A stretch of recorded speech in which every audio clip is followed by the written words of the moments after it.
So hi ಎಲ್ರಿಗೂ welcome back to info with Vishwa YouTube channel.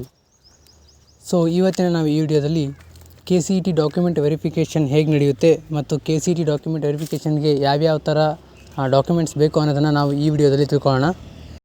So ಅದಕ್ಕಿಂತ ಮುಂಚೆ ನೀವೇನಾದರೂ ಈ ಚಾನಲ್ಗೆ ಹೊಸದಾಗಿ ಭೇಟಿ ನೀಡಿದರೆ ನಮ್ಮ ಚಾನಲ್ನ ಸಬ್ಸ್ಕ್ರೈಬ್ ಮಾಡಿ ಅಂತ ಹೇಳ್ತಾ ಬನ್ನಿ ವಿಡಿಯೋನ ಶುರು ಮಾಡೋಣ. ಮೊದಲೆಲ್ಲ KCET ಡಾಕ್ಯುಮೆಂಟ್ ವೆರಿಫಿಕೇಷನ್ ಅನ್ನೋದು ಸಪ್ರೇಟಾಗಿ ನಡೀತಾ ಇತ್ತು. ಡಾಕ್ಯುಮೆಂಟ್ ವೆರಿಫಿಕೇಷನ್ನ ನೀವು ಡಾಕ್ಯುಮೆಂಟ್ಸ್ಗಳನ್ನು ತೊಗೊಂಡೋಗಿ ನೀವು ಡಾಕ್ಯುಮೆಂಟನ್ನು ವೆರಿಫೈ ಆಗಿ ಮಾಡಿಸ್ಕೋಬೇಕಿತ್ತು. ಬಟ್ ಆದರೆ ಕಳೆದ ವರ್ಷದಿಂದ ಏನು ಮಾಡಿದ್ದಾರೆ KE ಅನ್ನೋರು ಅಂದರೆ, ನೀವು ಅಪ್ಲಿಕೇಶನ್ ಹಾಕಬೇಕಾದ್ರೆ KCET application with document verification ಅಂತ ನೀವು KCET ಅಪ್ಲಿಕೇಶನ್ ಅಪ್ಲೈ ಮಾಡಬೇಕಾದ್ರೆ ನಿಮ್ಮ ಡಾಕ್ಯುಮೆಂಟ್ಸನ್ನು ಸಹ ಅವರು ವೆರಿಫೈ ಮಾಡ್ತಿದ್ದಾರೆ. ಸೊ ನೀವು KCET ಅಪ್ಲಿಕೇಶನ್ ಹಾಕಬೇಕಾದ್ರೆ ನಿಮ್ಮ ಡಾಕ್ಯುಮೆಂಟ್ಸನ್ನು ಅವರು ವೆರಿಫೈ ಮಾಡ್ತಾರೆ. ಅದು ಹೇಗೆ ಅಂತ ನಾನು ಈ ವಿಡಿಯೋದಲ್ಲಿ ತಿಳಿಸ್ಕೊಡ್ತಾ ಇದ್ದೀನಿ. ಸೊ ಯಾವಾಗ ನೀವು KCET ಅಪ್ಲಿಕೇಶನ್ ಹಾಕೋಕ್ಕೆ ಹೋಗ್ತಿರಲ್ಲ, ನೀವು KCET ಅಪ್ಲಿಕೇಶನ್ ಹಾಕಬೇಕಾದ್ರೆ ನೀವು ನಿಮ್ಮ ಮೊಬೈಲ್ ನಂಬರಿಂದ ರಿಜಿಸ್ಟರ್ನ ಮಾಡ್ತೀರಾ. ಸೊ ನೀವು ರಿಜಿಸ್ಟ್ರೇಷನನ್ನು ಮಾಡಿ ಆದಮೇಲೆ ನಿಮಗೆ ಯಾವ್ಯಾವ ಡಾಕ್ಯುಮೆಂಟ್ಸ್ ಬೇಕು ಅನ್ನೋದನ್ನು ನಾನು ಈಗ ಹೇಳ್ತಾ ಹೋಗ್ತೀನಿ. ಸೊ ಅವನು ನೀವು ನೋಡ್ತಾ ಹೋಗಿ. ನೀವು 7 ಇಯರ್ಸ್ ಸ್ಟಡಿ ಡೀಟೇಲ್ಸ್ ಬೇಕಾಗಿರುತ್ತೆ. ಅಂದರೆ ನೀವು 7 ವರ್ಷ ಕರ್ನಾಟಕದಲ್ಲೇ ಓದಿದ್ದೀರಾ ಅನ್ನೋದಕ್ಕೆ ಪ್ರೂಫ್ ಬೇಕಾಗಿರುತ್ತೆ. ಅದರಲ್ಲಿ 1 ವರ್ಷ SSLC ಆಗಿರಬೇಕು, ಇಲ್ಲಾಂದರೆ PUC ಆಗಿರಬೇಕು. ಸೊ ಇದನ್ನು ನೀವು ನಿಮ್ಮ ಸ್ಯಾಟ್ಸ್ ನಂಬರ್ ಏನಿರುತ್ತಲ್ಲ, ಆ ಸ್ಯಾಟ್ಸ್ ನಂಬರಿಂದ KEನವರೇ ತೊಗೊತಾರೆ. ನೀವು 7 ಇಯರ್ಸ್ ಕರ್ನಾಟಕದಲ್ಲಿ ಯಾವ ಸ್ಕೂಲ್ ಓದಿದ್ದೀರಾ, ಯಾವ ಕಾಲೇಜಲ್ಲಿ ಓದಿದ್ದೀರಾ, PUC ಅನ್ನೋದನ್ನು KEನವರೇ ಅದನ್ನ ಬೋರ್ಡಿಂದ ಕಲೆಕ್ಟ್ ಮಾಡ್ಕೊತಾರೆ. ಸೊ ಅದಾದಮೇಲೆ ನಿಮ್ಮ SSLC ಡೀಟೇಲ್ಸ್ ಬೇಕಾಗಿರುತ್ತೆ.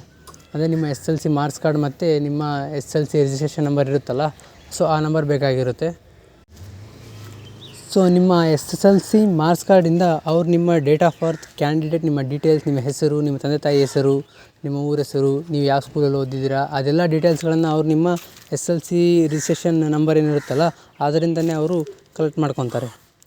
ಸೊ ಇದಾದಮೇಲೆ ಇನ್ಕಮ್ ಸರ್ಟಿಫಿಕೇಟ್ ಬೇಕಾಗಿರುತ್ತೆ. ಸೊ ಇನ್ಕಮ್ ಸರ್ಟಿಫಿಕೇಟು ಭಾಳ ಇಂಪಾರ್ಟೆಂಟ್ ಆಗಿರುತ್ತೆ. ಯಾಕಂದರೆ ನಿಮ್ಮ ಮುಂದೆ SNQ ಕೋಟಾ ಏನಾದರೂ ಸಿಗಬೇಕಂದ್ರೆ ಇದು ತುಂಬ ಇಂಪಾರ್ಟೆಂಟ್ ಆಗಿರುತ್ತೆ. SNQ ಕೋಟಾ ಬಗ್ಗೆ ಸಪ್ರೇಟಾಗಿ ಏನಾದರೂ ವೀಡಿಯೋ ಬೇಕಿದ್ದರೆ ಕಮೆಂಟ್ ಮಾಡಿ, ನಾನು ನಿಮಗೆ ಸಪ್ರೇಟಾಗಿ ಅದರ ಬಗ್ಗೆ ವೀಡಿಯೋ ಮಾಡಿ ನಿಮಗೆ ತಿಳಿಸ್ತೀನಿ. ಸೊ ಇನ್ಕಮ್ ಸರ್ಟಿಫಿಕೇಟು ನಿಮಗೆ ಭಾಳ ಇಂಪಾರ್ಟೆಂಟ್ ಆಗಿರುತ್ತೆ. ಆಮೇಲೆ ಇನ್ನೊಂದು ನೆನ್ಪಿಟ್ಕೊಳ್ಳಿ, ಅದು ಇದೇ ವರ್ಷದಾಗಿರಬೇಕು. ಅಂದರೆ ಅದು ಇನ್ನೂ ಚಾಲ್ತಿಯಲ್ಲಿರಬೇಕು. ಸೊ ಆಲ್ಮೋಸ್ಟ್ ಈ ವರ್ಷದ ಡೇಟ್ ಇರೋವಂಥ ಇನ್ಕಮ್ ಸರ್ಟಿಫಿಕೇಟ್ನ ಮಾಡ್ಸೋಕ್ಕೆ ಟ್ರೈ ಮಾಡಿ. ಅದು ಆ ಥರ ನೀವು ಮಾಡಿಸಿದರೆ ಅದು ನಿಮಗೆ ತುಂಬ ಹೆಲ್ಪ್ ಆಗುತ್ತೆ. ಯಾಕಂದರೆ ಅದು ಎಕ್ಸ್ಪೈರ್ ಆಗಿದ್ದರೆ ಅದು ವರ್ಕ್ ಆಗೋಲ್ಲ.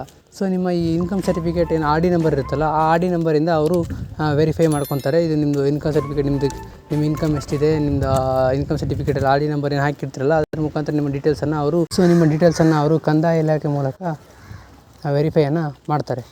ಸೊ ಇದಾದಮೇಲೆ ಕ್ಯಾಸ್ಟ್ ಸರ್ಟಿಫಿಕೇಟ್ ಬೇಕಾಗಿರುತ್ತೆ.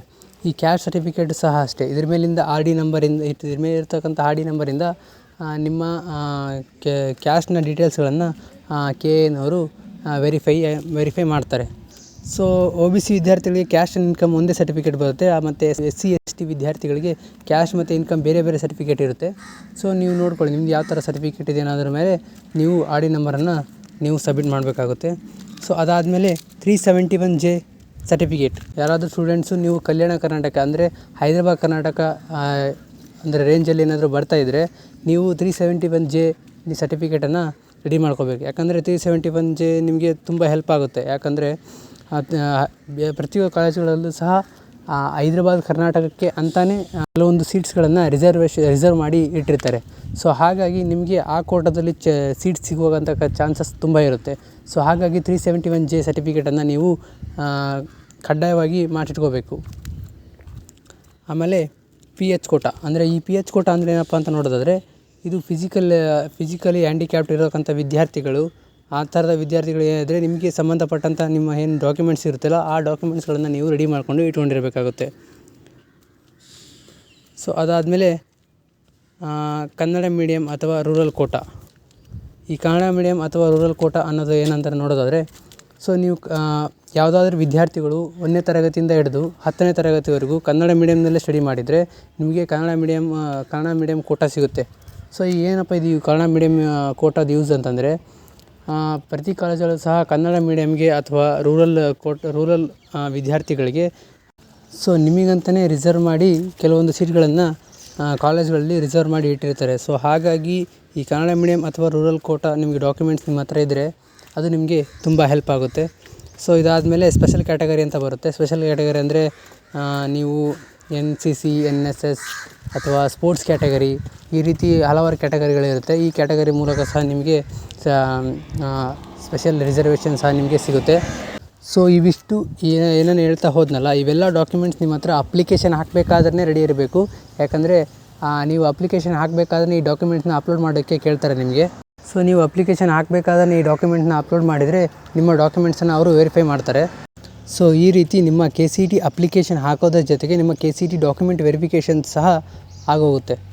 ಸೊ ಇದಾದಮೇಲೆ ನಿಮ್ಮ ಕೌನ್ಸಿಲಿಂಗ್ ಪ್ರೊಸೀಜರ್ ಸ್ಟಾರ್ಟ್ ಆಗುತ್ತೆ. ಆ ಕೌನ್ಸಿಲಿಂಗ್ ಪ್ರೊಸೀಜರ್ ಹೇಗಿರುತ್ತೆ ಅನ್ನೋದ್ರ ಬಗ್ಗೆಯೂ ಸಹ ನಾನೊಂದು ವೀಡಿಯೋ ಮಾಡಬೇಕಂತ ಅಂದ್ಕೊಂಡಿದ್ದೀನಿ.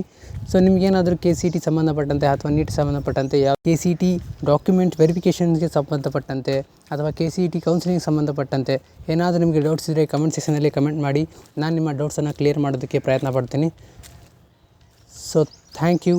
ಬಾಯ್.